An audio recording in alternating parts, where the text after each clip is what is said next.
అందరికీ నమస్తే అండి. ఒక మంచి వీడియోతో మళ్ళీ నేనైతే మీ ముందుకొచ్చేసాను. Easy and tasty lunch box recipe అనమాట. చిన్నల నుంచి పెద్దల వరకు ఒక్క మెతుకు కూడా వదలకుండా ఎంప్టీ బాక్స్ ఇంటికి తెస్తారండి. అంత బాగుంటుంది. ఇది బాలింత్రాలు కూడా తినొచ్చండి.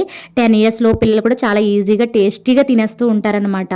సో దాని గురించి ఎక్కువ ఇంగ్రీడియంట్స్ కూడా అవసరం లేదు. పాలు, ఉల్లిపాయ ఉంటే చాలండి. స్టవ్ వెలిగించుకొని ప్యాన్ పెట్టుకొని ప్యాన్ బాగా హీట్ ఎక్క కొద్దిగా ఆయిల్ వేసుకోండి. ఆయిల్లో జీలకర్ర, కరివేపాకు, ఆ తర్వాత సన్నగా తరిమిన ఉల్లిపాయ ముక్కలు వేసుకోండి.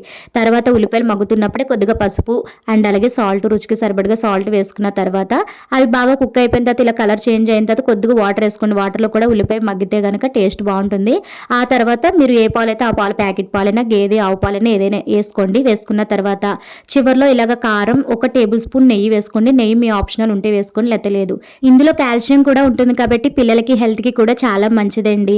పిల్లలకి లంచ్ బాక్స్ పెట్టేటప్పుడు దయచేసి ప్లాస్టిక్ బాక్స్లో పెట్టకండి. ఇలా స్టీల్ కంటైనర్లోనే పెట్టండి. వీడియో నచ్చితే లైక్ చేయండి. అలాగే మన ఛానల్ సబ్స్క్రైబ్ చేసుకోండి.